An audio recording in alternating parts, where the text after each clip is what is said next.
Okay, and we are live. Good, good. Suppose I should probably grab my phone so I can share that around.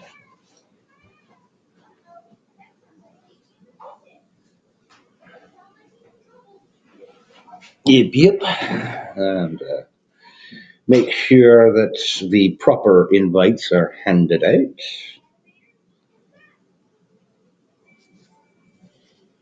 Rumble. Right.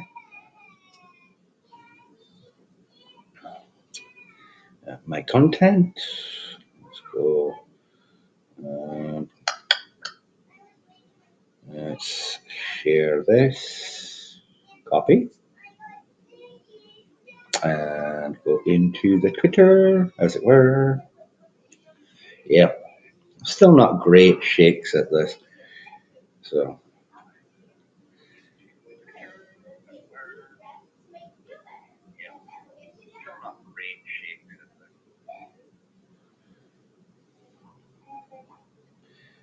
there we go. There's that. Okay.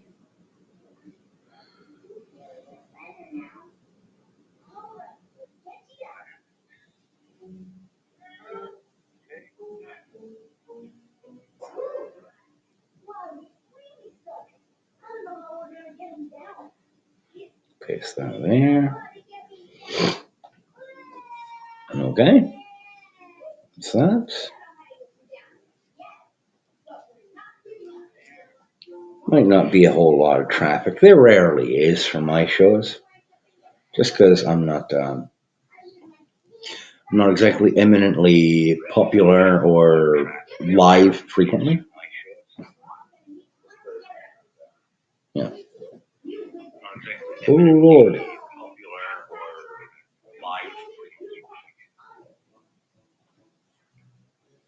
What the hell? Where's that now? Well, that take care of that. Stream updates. There we go. Yeah. What the hell? Like I said, I'm not exactly great at this. Okay. All right. And one more note. Here we are.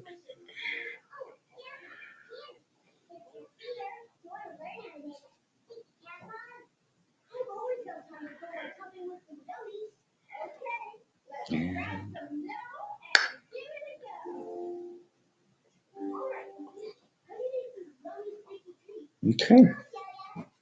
Good. All right. All the notifications have gone out. I am comfortable now. Um, oh, geez. I got to turn that off or else I'm going to hear my own echo.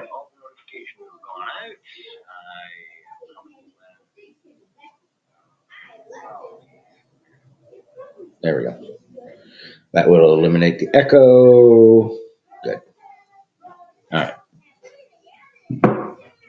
Got that down and away. All right.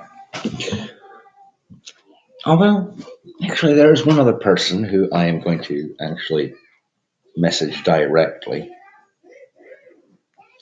And that would be Sarge if he's free.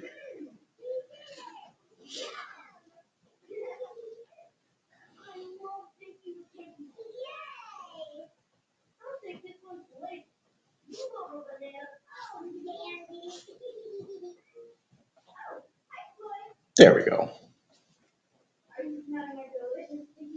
Good. Excellent. All squared away.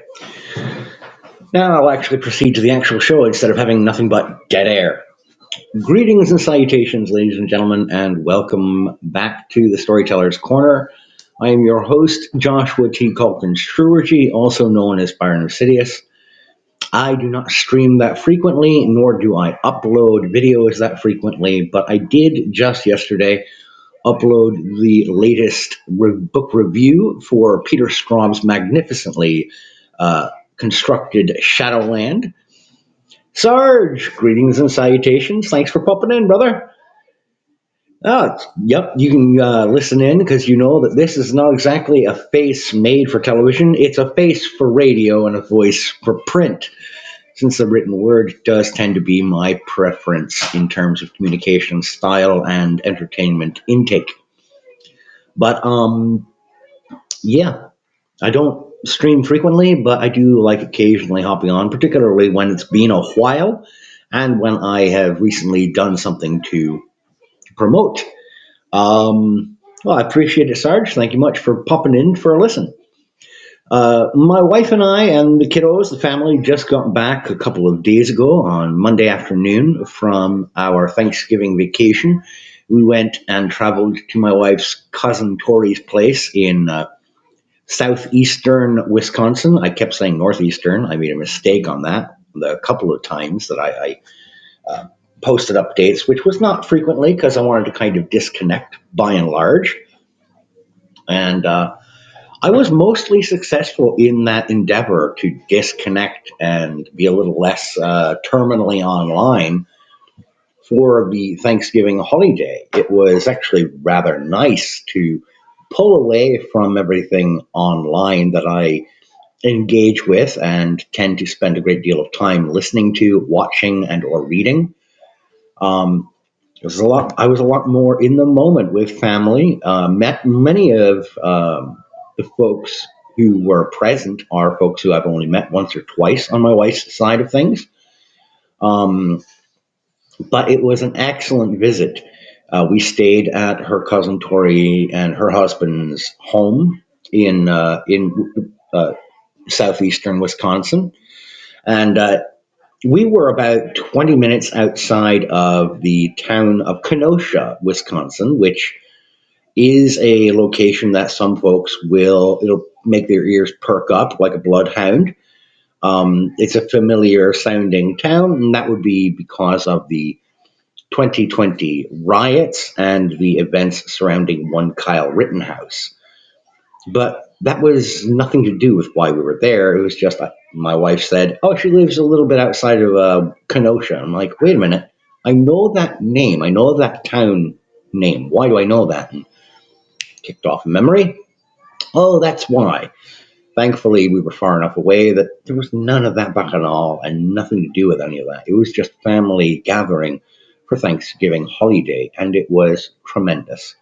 Um, my older son, Dennis, who's already got a budding obsession or fascination and enjoyment with video games and all things to do with it, benefited greatly from having access to uh, my wife's cousin Tori. Her husband's name is Kevin. Kevin has been a long time gamer, and he is at the top end of having the latest things, including systems and games. And he has a gigantic 75-inch television in the upstairs living room, which he has hooked up to his PS5. And my son got to finally experience a PS5 since we don't own one. But he spent a great deal of time playing Astrobot, a cute little platform for first party platformer for the PS5. And I've seen gameplay footage on YouTube of it, especially since it was so highlighted when it came out. I think it was last year or 2 years ago, whenever it was that the PS5 first launched. It might have actually been as long as 3 or 4 years ago. I don't remember. But it is a cute little game, and it's quite the entertaining platformer for my son.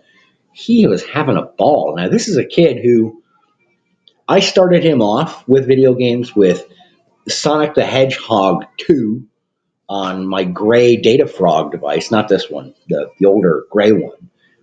And it took him a couple of weeks to really get down into the nitty gritty of the mechanics of how that game worked. And after a month with that game, he was able to start it and play through and beat it in a single sitting for like 3.5, 4 hours. He kept dying, getting frustrated, but he's growl and grumble, but then he'd go right back into it and try again. The notion of get good, guess what? With a 6-year-old boy who doesn't have bills to pay, anything major world ending political or socio-political or geopolitical to think about, he's just a kid. He's enjoying his childhood. And much as he loves his art, he's really obsessed with Army Man toys right now, and I love it. It's kind of great and gives me an easy route for Christmas shopping for him. It's going to be excellent. Um, my father-in-law is planning on getting him like this giant military base Army Man playset for Christmas, and he's going to lose him and his little brother Colin, because Colin is enjoying playing with the Army Men with him too. They're going to lose their minds. It's going to be great. Um, my older boy always plays as the green team because he has been playing on my Pow Kitty Y6 retro game stick in the downstairs playroom. He's been playing the Army Men games. Sarge's Heroes 2, um, the original Army Men, and he tried playing a little Army Men Air, Land, Sea, which is more of a real time strategy on the PS1, but he's not quite got the handle of that just yet. But he enjoys it, so he always plays as the green team. His little brother, Colin, 4-year-old, doesn't care. As long as he gets to play and be involved in the imagination gameplay, he'll take the tan team. He doesn't care. And we've got some little red soldiers, and far fewer of them. And my 6-year-old, Dennis is like, "Who are these guys?" I'm like, "Well, we'll say they're mercenaries. They'll fight for either side." He's like, "Cool, all right, whatever." But anyway, rolling back to, started him off with Sonic the Hedgehog 2. He eventually got a hold of, or started trying to play around with, my father-in-law's OG black Xbox, Gen 1 Xbox, playing Halo. I wasn't a big fan of it, of him playing Halo and Halo 2. And at first he was really shite at it, which is okay, because I'm terrible at shooter games too. But he picked up on it real quick, and he learned and figured it out rapidly. Him and his little brother both. And they love that. So their biggest thing is shooter games on the old Xbox. God, I'm not a big fan of this. But when we were over there at Tori and Kevin's, he sat down with Astrobot, and he was loving the shit out of it. Absolutely loving it. And I am a big fan, especially of those more family-friendly kind of platformer games and adventure games. And I've got a copy of Spyro Enter the Dragonfly on the OG Xbox downstairs for him here. And when we got home Monday afternoon, he actually wanted to play Spyro. It's like, great, awesome, a little bit more appropriate for his age. And he likes figuring out the puzzles and the environmental effects and what he can and can't interact with, which stemmed from playing that Astrobot game. He was quite enjoying that. The 4-year-old Colin, he mostly took the opportunity to play with the Army Man figures that we brought with as something to keep the kids occupied, because Tori and Kevin don't have kids of their own yet. To quote Kevin, not for lack of trying, they're trying. They'll get there.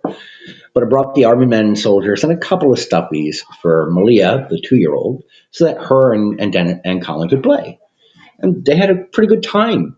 It was excellent to just sit back and relax and enjoy family and our own company without worrying about everything on here online.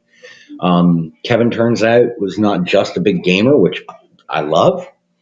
He's also a big Dungeons and Dragons or tabletop gaming geek generally, which I was floored by. I love that. We talked a lot about tabletop gaming, Dungeons and Dragons, Pathfinder, Tiny Dungeon, which he had never heard of. And I was quite happy to discuss with him the differences between Crunchy versus Rules Light.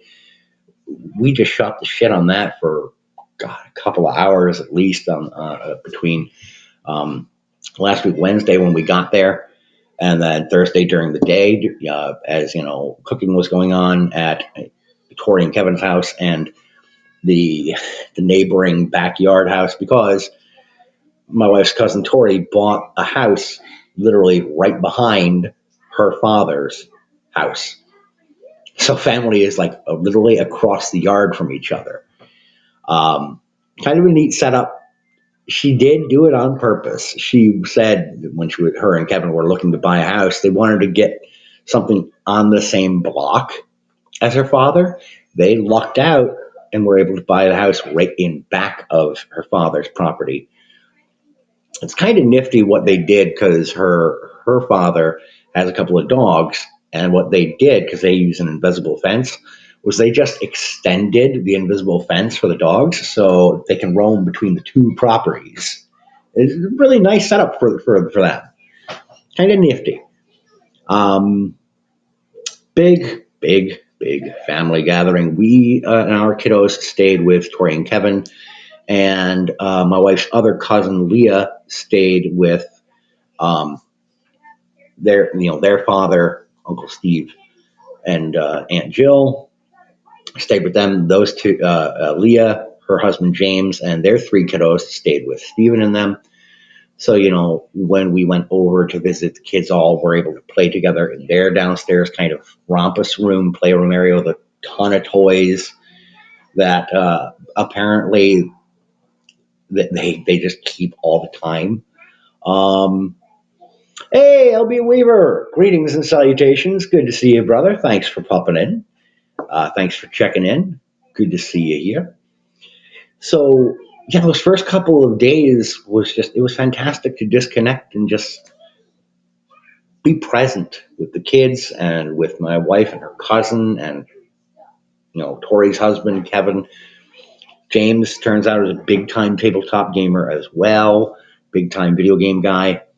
Just absolute my kind of geeks. Kevin is not so much big on comic books, but James is, and him and I were talking about that since I'm getting more and more back into comics, into comic books, particularly with a heavy lean towards horror titles like Be Not Afraid, The Department of Truth, Creep Show. There was a one shot Halloween horror short compilation from Antarctic Press, which is a small comic book publishing outfit. Supernatural, based on the show, just started their own comic book series. Issue one I grabbed last month. That's on my pull list now at the shop just up the street.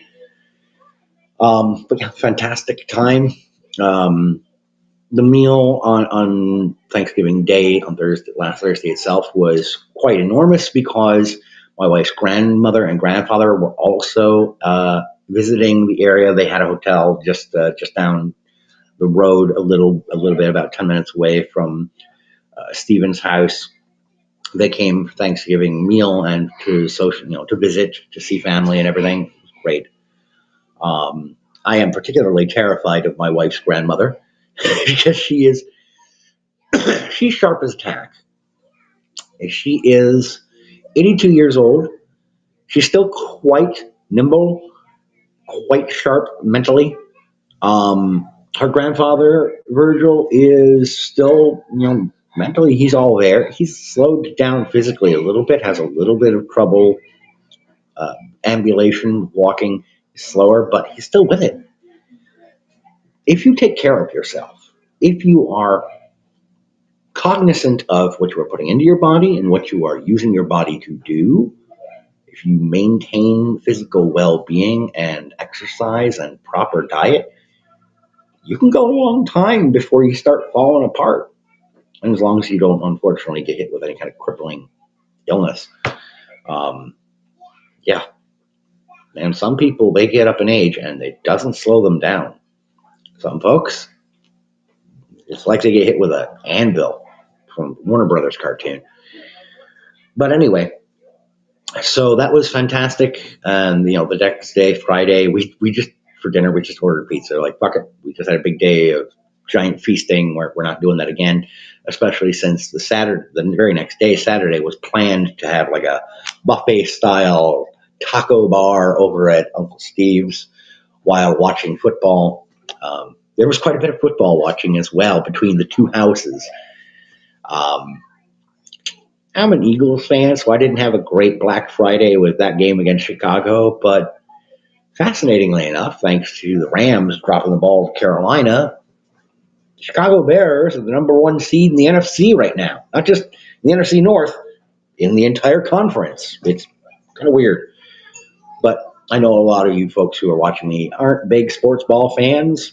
I understand. A lot of folks have pulled away and disengaged from the sport entirely, especially the National Football League. I get it. Um, I'm still a fan of the sport, generally speaking. I've been getting a little bit more into watching college football as well the last few years. I don't have a real dog in that fight, but I like watching football, period. I like the sport itself. That's why I was watching the spring league, the UFL. I didn't care who was playing. It's football. I'm going to watch because I am a normie in many ways. I am a standard average consumer, as it were, in many regards. Um, Another great big thing for me of the visit, I spent most of Wednesday during the drive down. Um, I drive a little bit like a grandma. I'm very cautious when driving, especially under windy, blustery conditions. Yes, American football, LB, because yes, for me, I live in America. I was born and raised here. I don't sound like it all the time, but when I watch football, I mean American football. I will watch soccer during the World Cup. That's about it. I don't pay attention to the sport otherwise, which is much to my mother and father's chagrin. But it's for me, it's American football, hockey, MMA. Those are my primary sports of enthusiasm. I will watch baseball if it's on. I'll watch soccer if it's on. Um, I won't watch golf. I'm sorry. I find it dreadfully boring as a spectator sport. I can't do it. Tennis, mm, if there's nothing else decent on the television, and especially at work, there's always a sport. No, I was not born in Ireland, LB. My parents were. And that's part of the reason I sound like I do. Um, I'll watch tennis if it's on. And if I have to choose between tennis and golf, I'll watch tennis. Because at least there's something active going on. But in terms of my interest, um, that's a little bit that's a harsh reaction, Weaver. Um, LB says golf makes me want to off myself. Um, I'm using that phraseology to stay in the good graces of YouTube, even though no one's watching on YouTube right now, even though I am dual streaming there. But fuck it. Weaver said golf makes him want to hang himself. Yeah, I understand. It's just so boring. I'm really quick going to hit the bathroom, and then I will pick up with some bookish talk.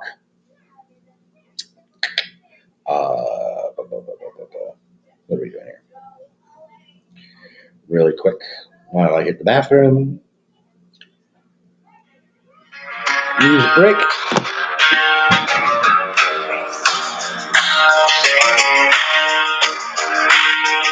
She'll raise high, sun cuts through the sky.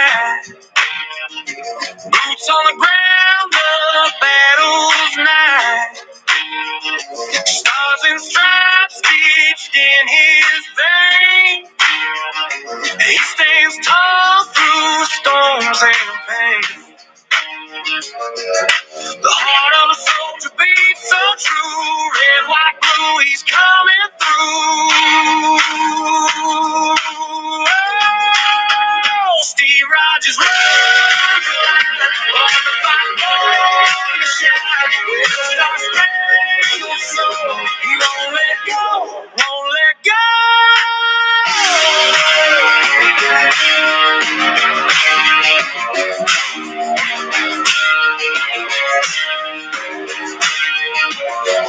Brooklyn boy with fire in his chest. A little guy who gave his best. Now he's the man who takes the Okay. Unalive, yes. Oh, you're lurking and listening. That's all right, brother. So, on to some bookish talk. One of the things that was a little bit of a highlight for me, as I said, I kind of am a little bit of a grandma driver. It would have taken longer to get to Tori's and Kevin's house if I'd been driving because I'm a little bit more cautious on the highways. So my wife wanted to drive to do the principal amount of driving to her cousin's house.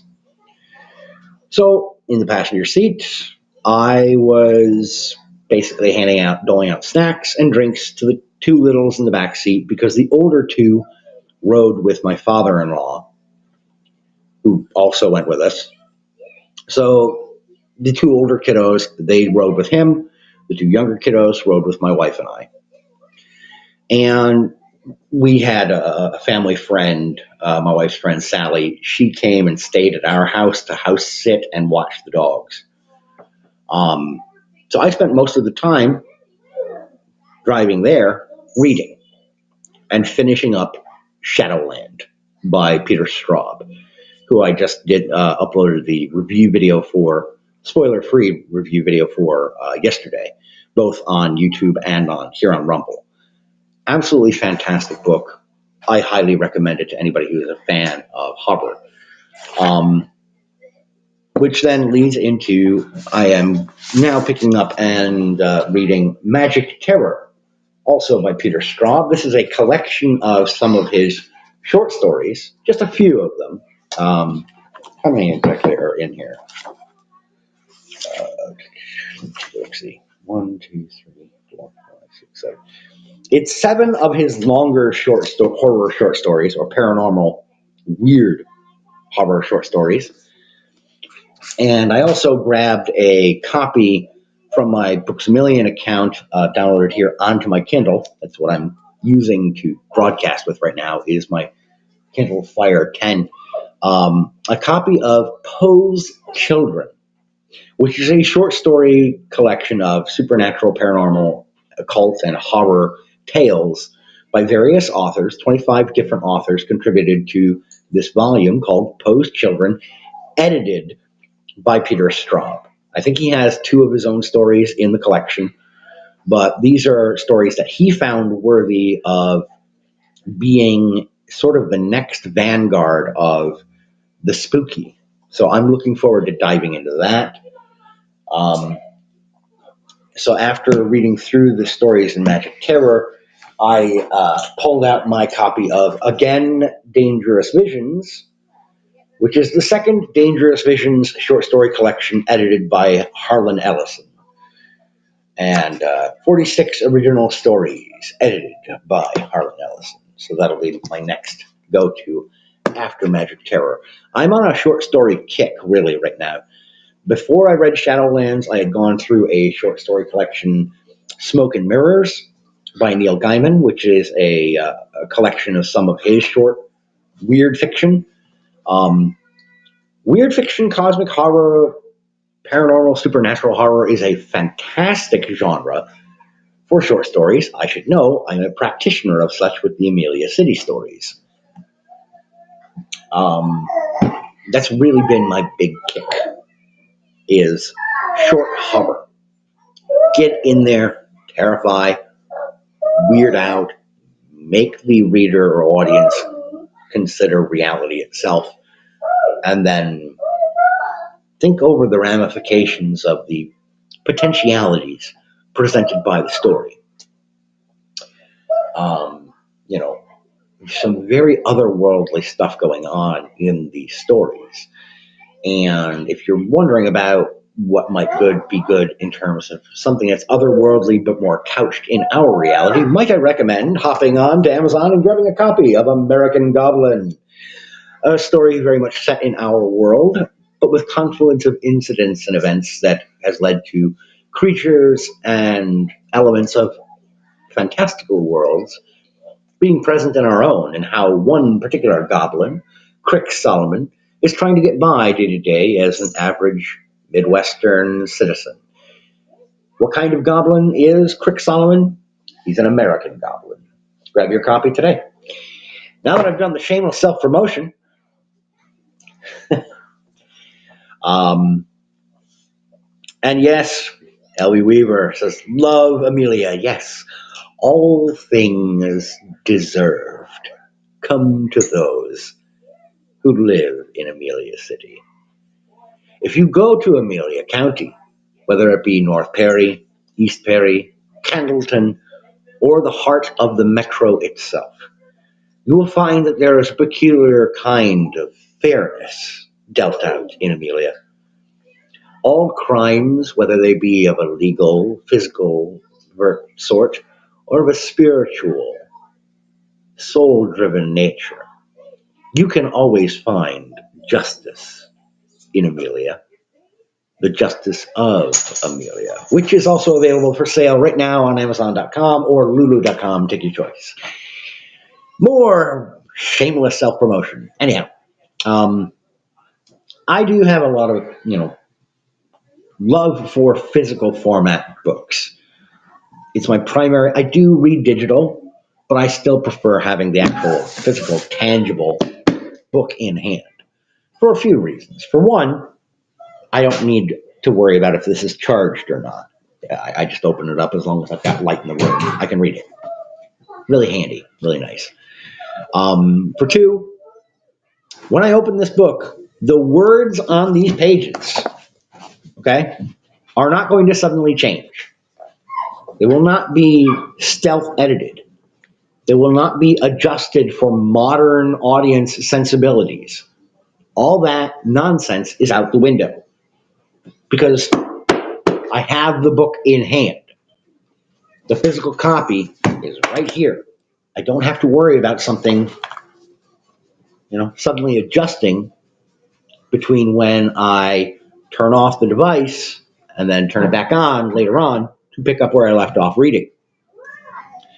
Now, true, you have to have an actual physical, bookmark to mark your spot. That's not a problem. It's just everyone who reads has dealt with that forever. But another reason I much prefer the practical is not only for charging purposes and all that, but you can actually tangibly look back at what's there. In the case of my notebooks, I like this little notebook. It's got the zipper front here on the cover with a pouch to pop the pen into. That's what I was doing there, popping that pen out. But notebooks, I keep physical notebooks. Always have. I've talked about that, shown about that. Recently, typed all this stuff up here in the beginning of this. This is a homebrewed tabletop role-playing system I finally typed up and shared as a free Google document on my Twitter account, my Twitter feed, or sorry, X feed. You find me there at Joshua Trubergy. It's the first name and then the second part of the last name. Yeah, the light bulbs are working in the lamps. It's weird with my camera on this Kindle device. Anytime there's an adjustment in the light hitting the camera, it like automatically adjusts. It's a little finicky. But I like having a physical notebook so that I can go back to and refer to whatever notes I've written down or jotted down previously. I especially like notebooks that have an inbound ribbon for keeping track of where you're at. Even the simple little cheap pocket notebooks, as long as they have one ribbon, that's my preference. If it has the elastic strap to keep it shut, that's even better for me, for my liking. I really enjoy that. It's a simple thing, but I'm a simple guy by and large. Just little things, tiny touches that make it wonderful.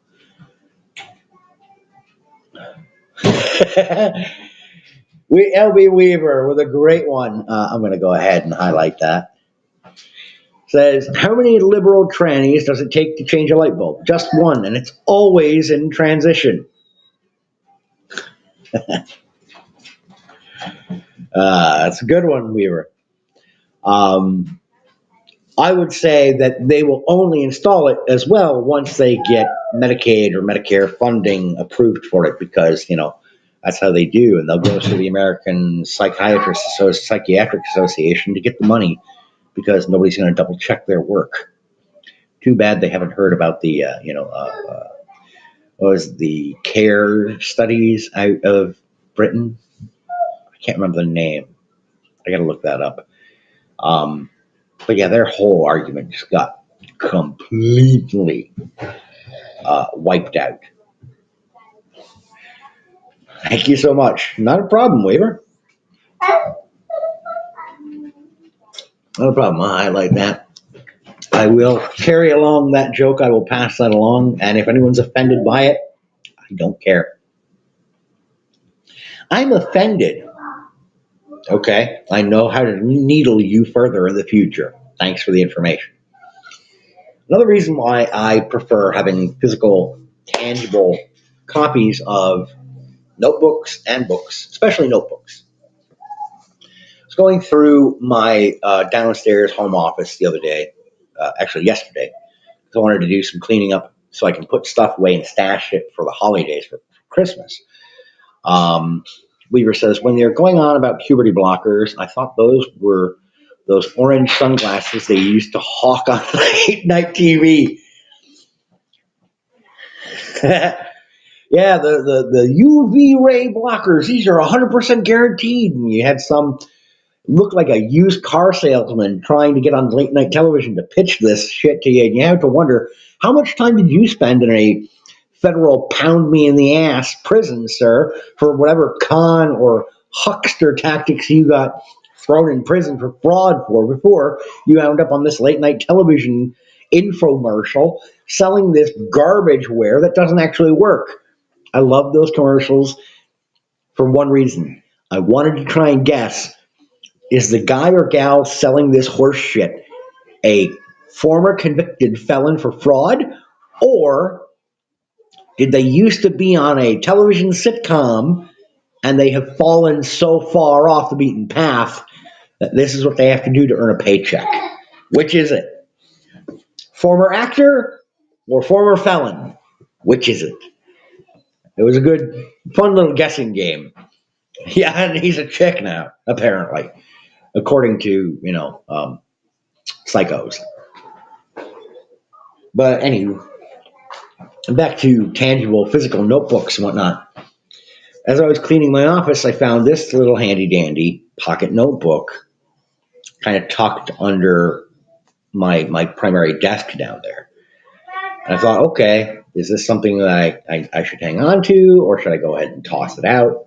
And I'm looking through and I see that there's a ribbon, I mentioned this, already set at a very particular spot. So I grabbed the ribbon and I pulled it open, and it's the notes that I took for while I was watching the movie Barbie.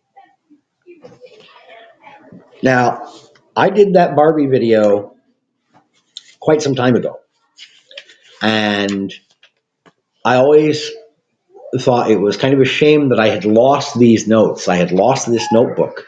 So if anyone wanted to ask me questions about that review video in the future, I would be kind of at a loss because I wouldn't be able to go refer back to the handwritten notes. Well, I have found them. I have found the handwritten notes. So now I can go back to, if there's any question, and I liked, that was one of my more enjoyable review / analysis videos. Was my review, my critical literary analysis of the Barbie movie. Because I waited until it was available on streaming. Because I didn't want to pay to see it in a theater, for one. For two, I really didn't have the opportunity or time. So when it became available to streaming on HBO Max, I watched it in fits and bursts on my breaks at work.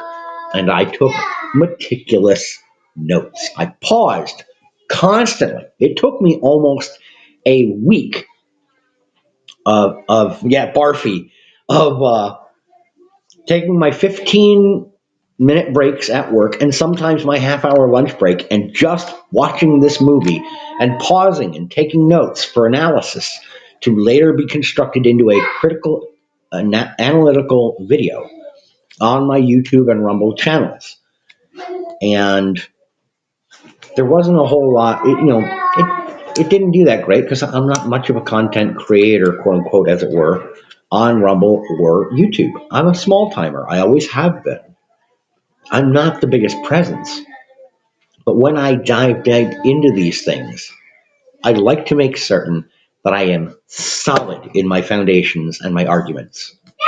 And I always feel a lot better and a lot more secure in my analysis when I have my notes to refer to.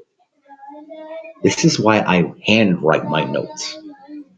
Because if I do it digital, if I type up all my notes, well, then I've got to crawl through my hard drive or my phone or my devices to find the file.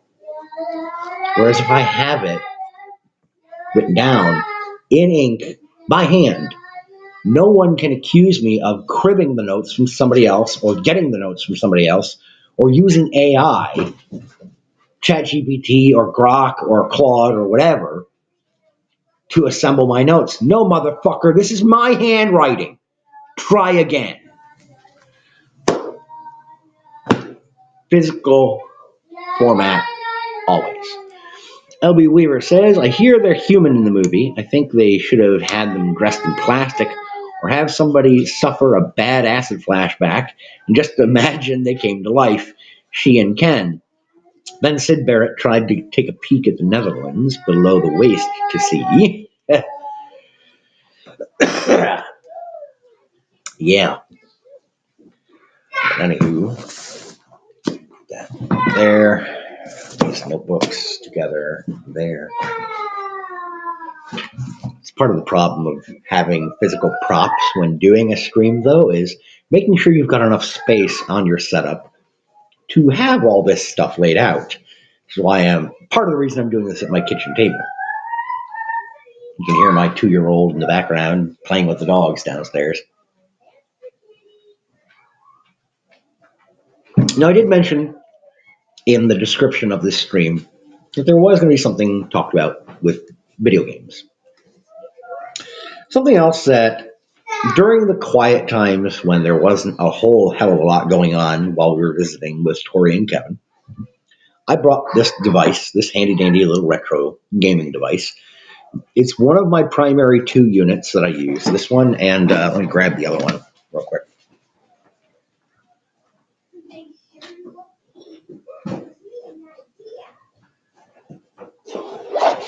Okay, nice case for it.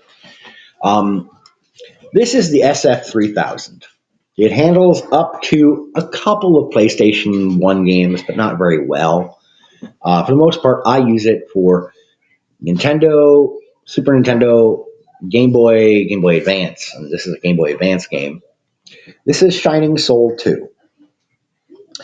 I played a lot of this over the last couple of weeks. It's kind of like a pocket-sized Diablo clone, which is very enjoyable for me. Just good, quick pick up and play. Simple, streamlined, not a ton of complication to it. But that's the SF3000, and this is the XF43 handheld device, which handles up to PlayStation and PSP quite nicely, quite handily. It's a little heavier duty because it uses the Emulec emulation framework, which requires a little bit more tech savviness. I had to go through some tutorials to learn more about adjusting and customizing the various systems that operate on this device. This is a higher end banger. I got this off eBay for $65. It's quite nice, and it does plenty. The higher end game, this is what I use with the control scheme on it. I tend to just do RPGs on this. I try not to do anything too action heavy because even though it handles things a lot better, it's a lot more powerful. With the analogs, the right analog stick being here, right underneath the face buttons, I find myself when I'm playing games sometimes accidentally hitting that right analog stick, which messes up the button input, the face button input. Whereas the SF3000, the right analog stick is above the face buttons, so it is a little bit more natural to just move around and hit the face buttons as needed. The storyline in Shining Soul 2 is very typical, very standard kind of JRPG or Japanese role-playing game fare. Your king and queen are lord over a land that is beset by darkness. There's an imbalance in force, as it were. But when you push back the darkness, then there's an overabundance of light, power in the kingdoms, and too much of anything is a bad thing, as the story basically lets you know. Uh-oh. You need a change, don't you? Yeah. You need a butt change. All right. So, going to need to do another music break while I take care of little butt. Little butt. She has a, yeah. All right. And here we go. I see your boots stopping like thunder. It's like point higher than the sky. Hear it back. Whoop.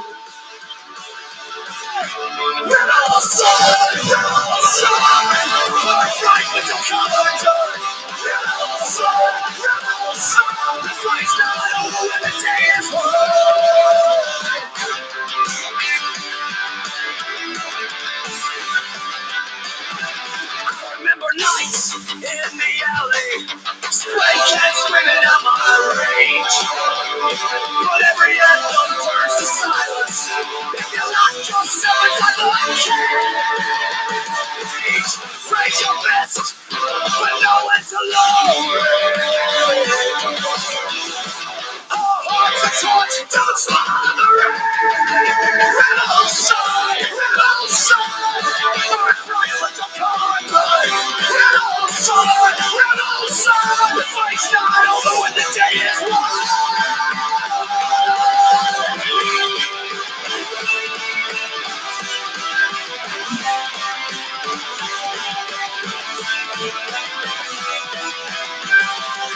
The walls are wrecked, I get it, I know. But don't let the wreckage become your soul. Laugh when you can, cry when you must. The loudest rebellion is learning to trust. Rebel son, birthright that will come undone. Rebel son, the fight's not over when the day is won.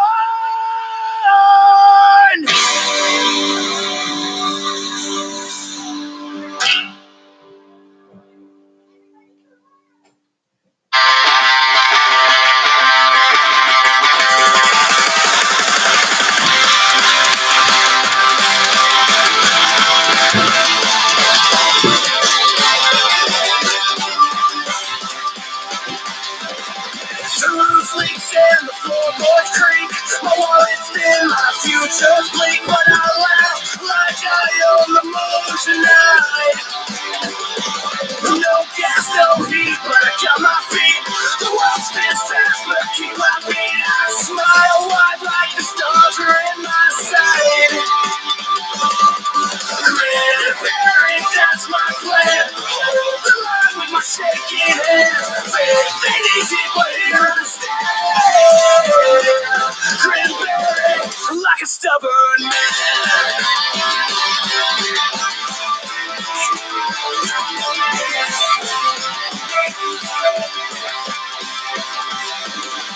The rain pours, but I won't drown. My shoes on my horse, but I walk this town. Every step feels like a prayer in disguise. They say give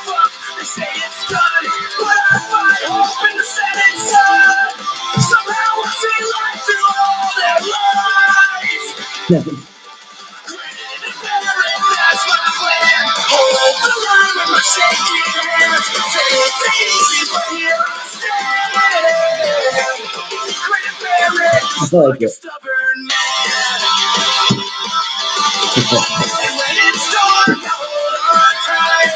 It's all right, Rita. I did appreciate it. Seven.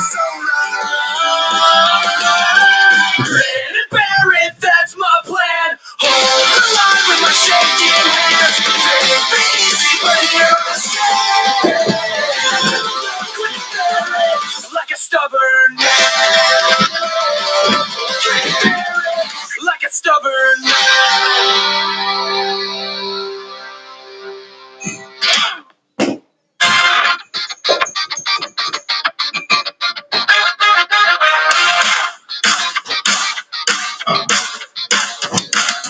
Pixelated skies were my escape. 8-bit dreams where I felt brave. Passing through a world of chrome. Robot masters called it home. Metal blades and rockets fly. Like stacked and ready to try. Make a hand, run and gun. Silly bosses made it fun. Woodman, sheepman, even clown. Still I'll take 'em down,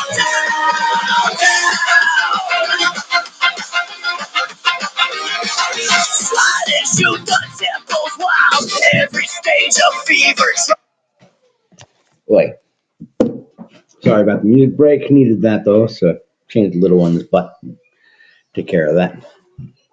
Also grab some more coffee, get her a drink and a snack. But yeah, so with Shining Soul 2, as I was saying, the story is very, very um, stereotypical, cliche. But when you get about a little past the halfway point, it shifts into okay, you have pushed back the darkness, but now there's an overabundance of light power in the world of the game. And too much light power will be just as bad as too much dark. It will wipe out the kingdom just the same as too much darkness. So the concept of the stereotypical or cliched concept of you must not allow darkness to become prevalent. You must always fight in favor of light being over dark. They kind of, it's one of the rare instances where a simple role playing game, a simple JRPG, an older one, takes a look at, well, what if there's too much of the other side of things? Could that go just as poorly? Do you need a balance?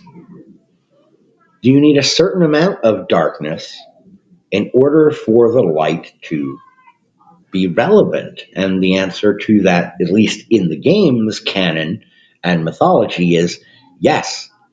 You need a certain amount of darkness or evil in order to allow people to recognize what is good.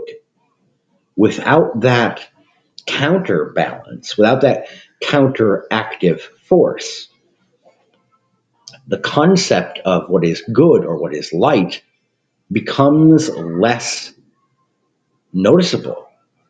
It becomes more difficult to define.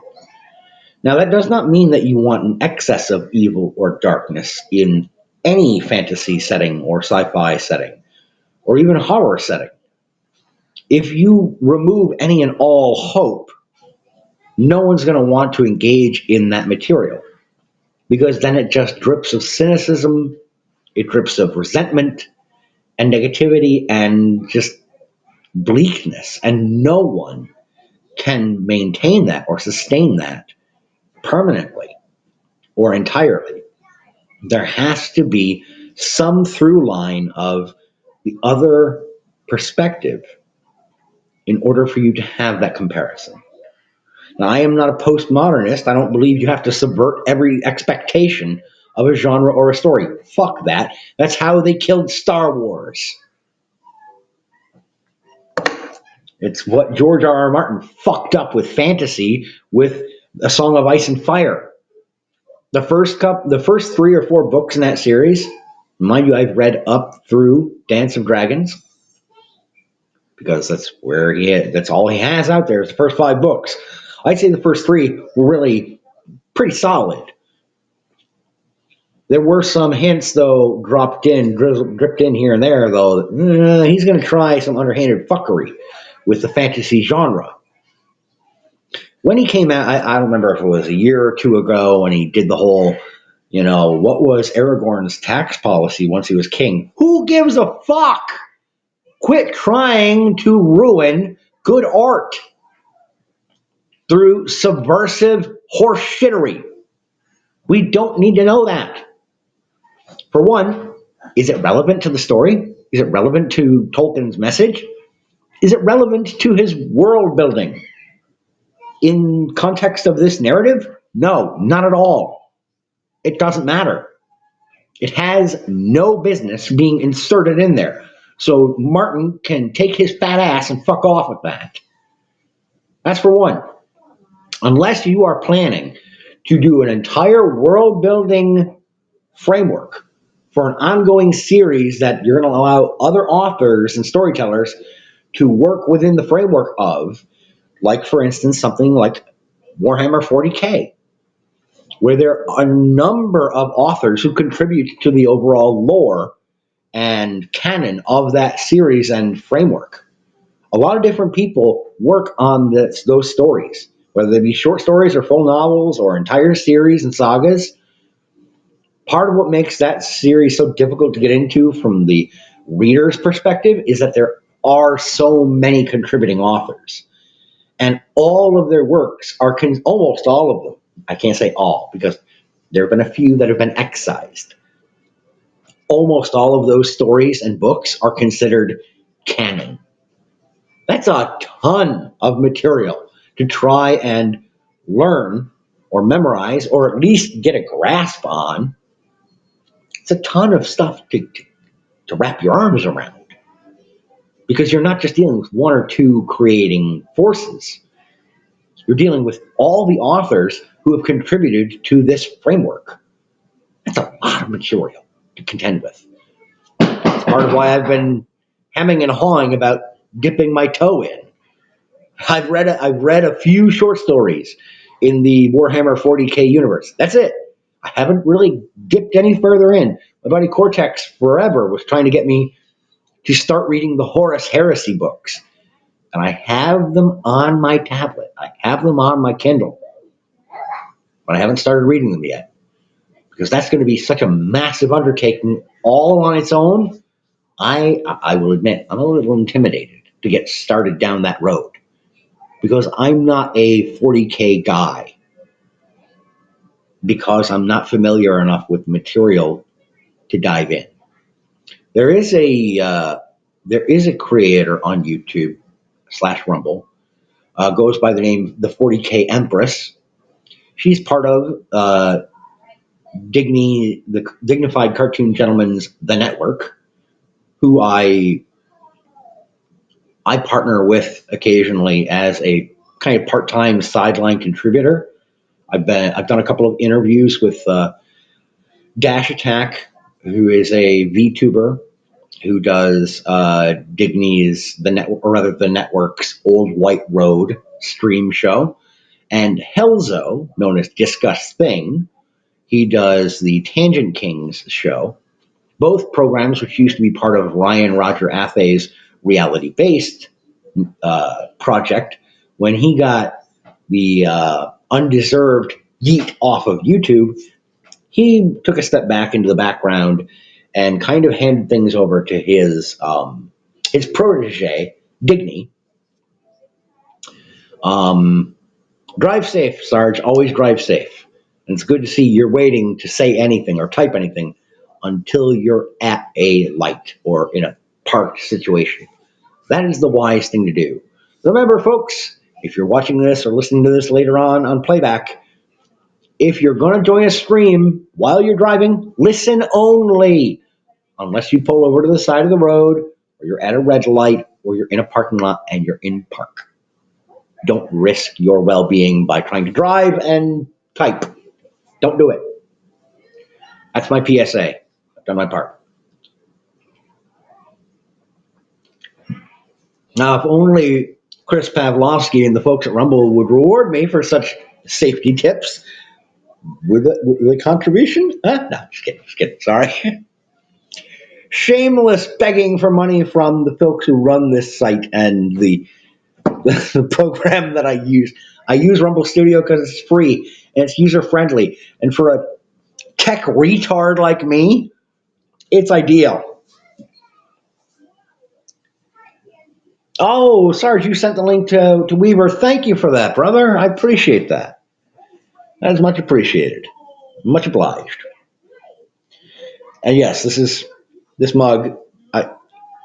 This is very much a mug for me. Football is my favorite season.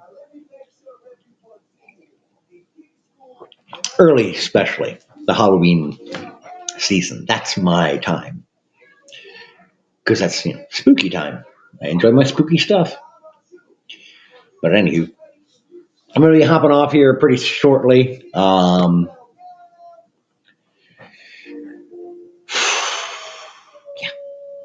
Just wanted to kind of come on here to chat a little bit, update about the holiday vacation. Let me tell you, I during that time disconnected or time away. Holy crap! I'm getting more gray creeping in up front. Nice. Anyhow, I checked in on my X/Twitter once or twice a day. That was it. The entire time we were in Wisconsin. Weaver says, "Why should you be bashful? Have you seen any of these EBT junkies screaming there's not enough free money that they altogether now didn't earn it yet?" No shit. I'm going to highlight this because it deserves a highlighting.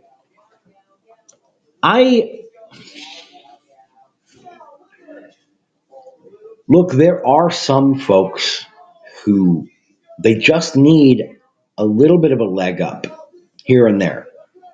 I've been that guy before.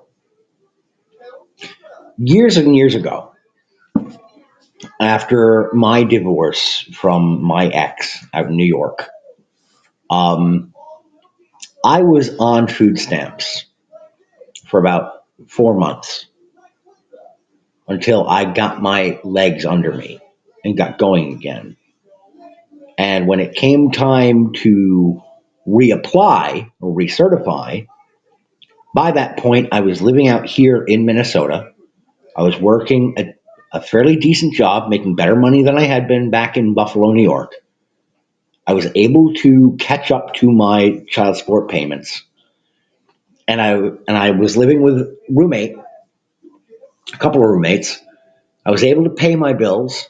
I was able to pay my rent. I was able to pay for a vehicle.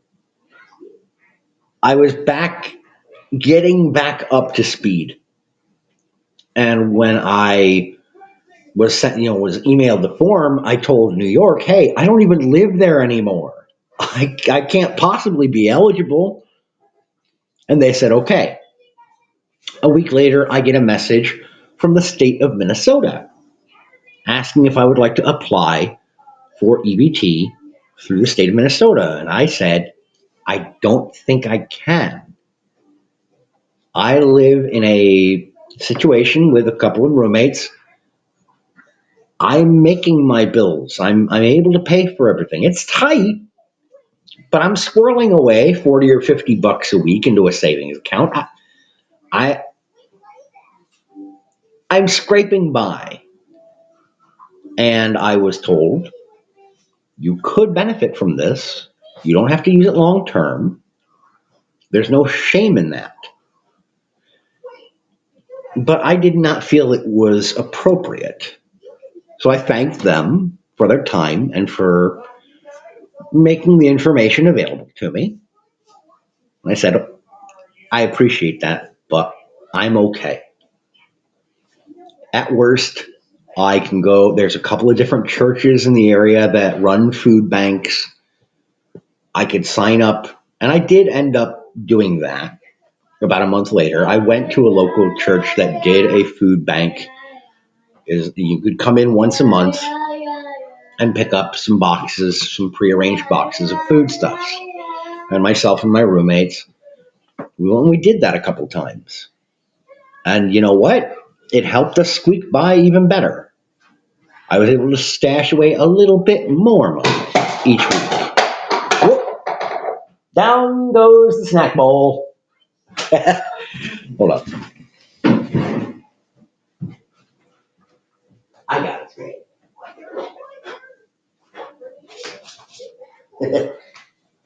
Fashion girl.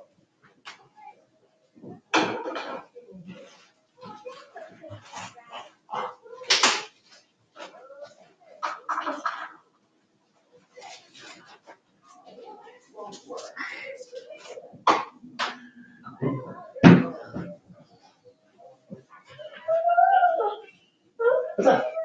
No? Okay, come here. You can come here. The popcorn? Well, come here. Come hither and choose the form of your destroyer.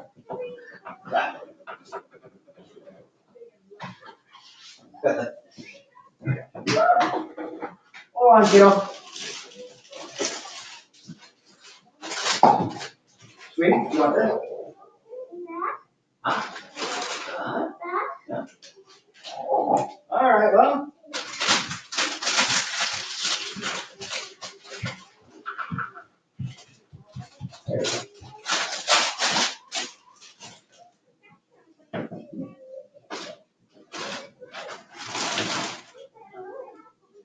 This? This? What? This? No. What's up? Right? This? This?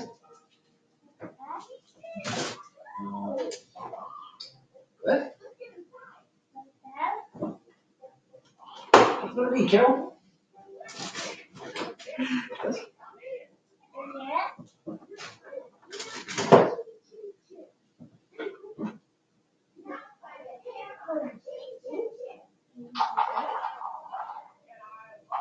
Here.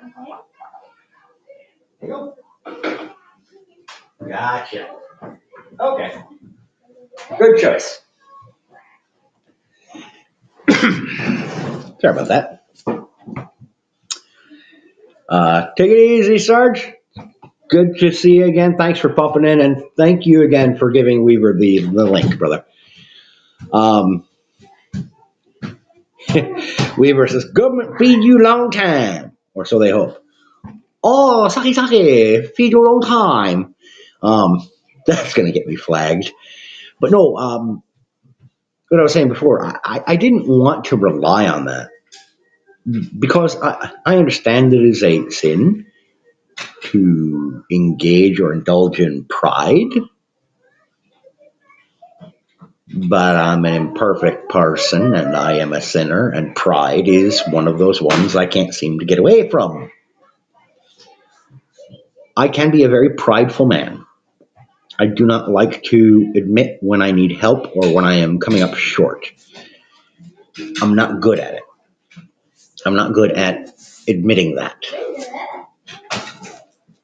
And it felt to me like if I had taken up the EBT here in Minnesota at that time, it would not have been deserved, and I didn't really need it. I had other methods of making my money stretch and getting resources if I so chose and needed them. I had other avenues available to me. That was a rough time in my life. Obviously, I'm doing much better now. My wife and I, we own this home, not outright. We have a mortgage, you know, and we didn't pay cash for this house, but we own our own home. We've got great kids. A couple of them are maniacs, but you know, you do what you can. We've got newer vehicles, not brand new vehicles. Like my van, my Town and Country van, it's a 2013. It's a 12-year-old van. I've got like 6 more payments on it. Just bought it a couple of years ago. It only had 100,000 miles on it when we bought it. It's in good condition, good shape. I maintain it. I take it down to our local mechanic gym, routine, like 2-3 times a year for routine replacement, maintenance on the brake pads, and I got to get new tires yet for the winter. But we're not exorbitant. We don't live beyond our means. We both make sure we set aside money in our separate savings accounts and our joint checking account every month. We don't live extravagantly. When we do have some extra money set aside, we tend to keep it aside so that when the kids want to do something, we can just pay for it. Like the skating lessons, figure skating lessons for the oldest, and hockey skills lessons for the 6-year-old, for Dennis, because he wants to play hockey for school. As soon as he gets the opportunity to get in the Pee Wee League, he wants to do it. But he's got to get some better skills built up.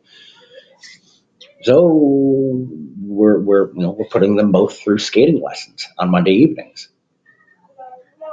They wanted to do that. We said okay. We paid for the lessons. We had that money set aside. When we set aside money, it is for things for the kids that they want to do. I don't want to sound like a prick, but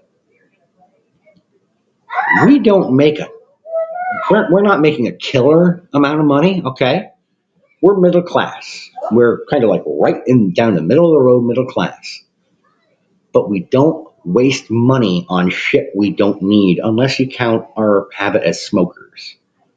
Like, yeah, we spend money on tobacco and tubes.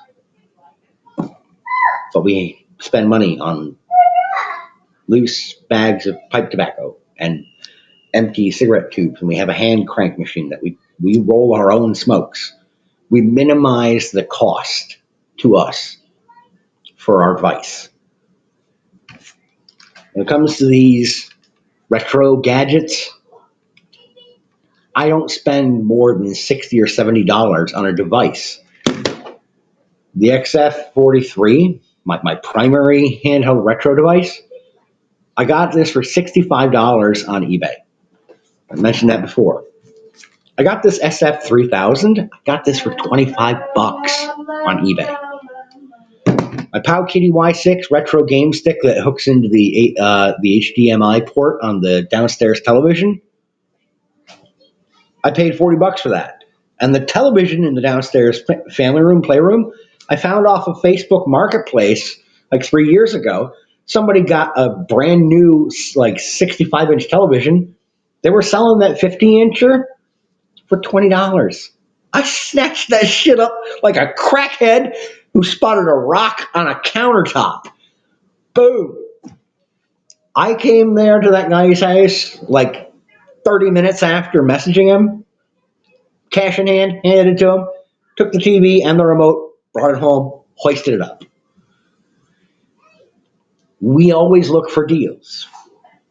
If we can't afford something, we don't get it. If we need to put something on a credit card, or suck it up and wait a week until we've got some extra scratch set aside, we suck it up and we wait a week.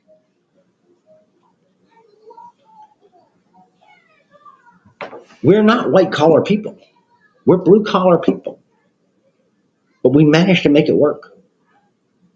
A lot of it is just discipline. It's holding off. It's waiting for a later date. It's saying, you know what? I don't want to put this on a credit card because I'd rather pay for it outright and own it. I don't want to make installment payments on this thing, whatever it may be, and have to wait until it's paid off later down the road. No. We'll find a deal. We'll wait. Patience and discipline. It's what you need if you're going to be middle of the road and get by. Now, are things economically great? No, not even for us. We're making do, we're getting by okay because we're cautious, because we're not wasteful or extravagant. Do I spend too much money on books? Yeah, sometimes. But for these, I got these at half price books down the road. Um, Weaver says maybe it's just integrity and being honorable as opposed to pride. I suppose that's a perspective or a perception on the notion that I had not considered before. Could be. Um, I tend to be a little bit more self critical.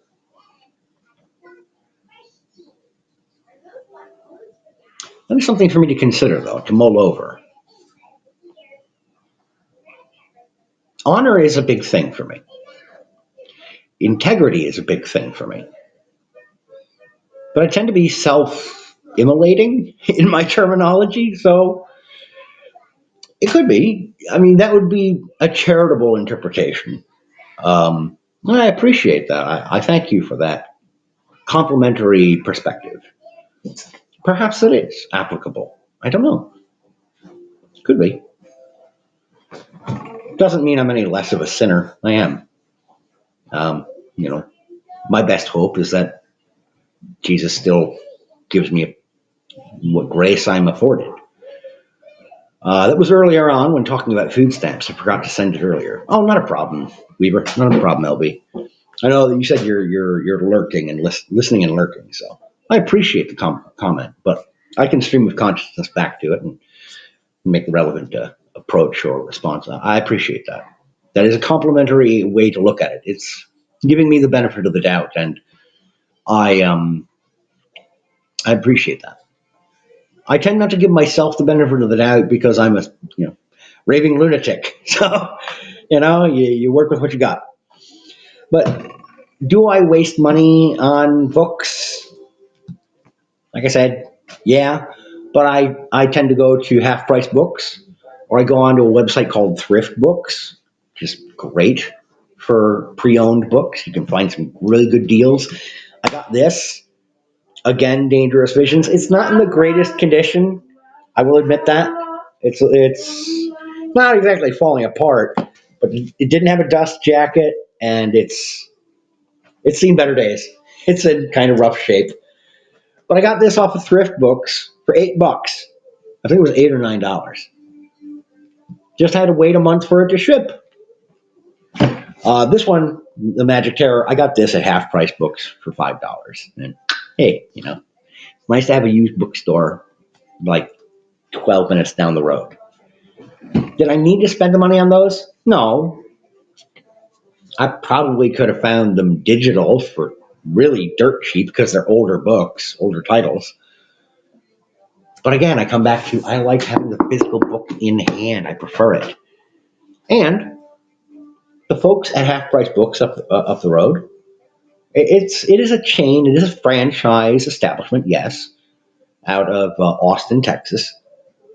But I love Half Price Books. And as far as Thrift Books goes, it's an online site. Yes, it's a website. It's an online merchant and retailer, but it's not a giant corpo-owned thing. They're not owned by Amazon.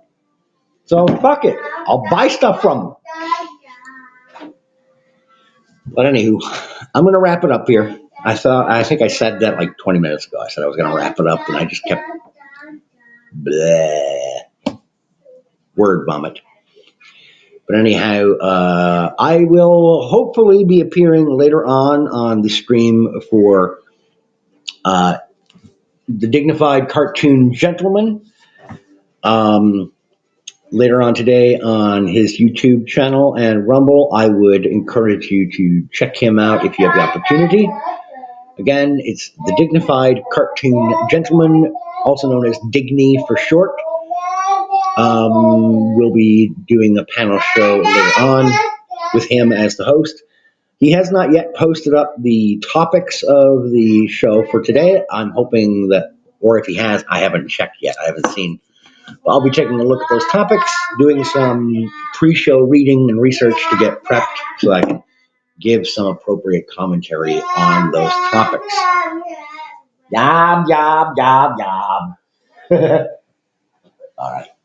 Ladies and gentlemen, thanks for tuning in. Thank you for listening. I ask that you take care of yourselves, and as always, keep reading.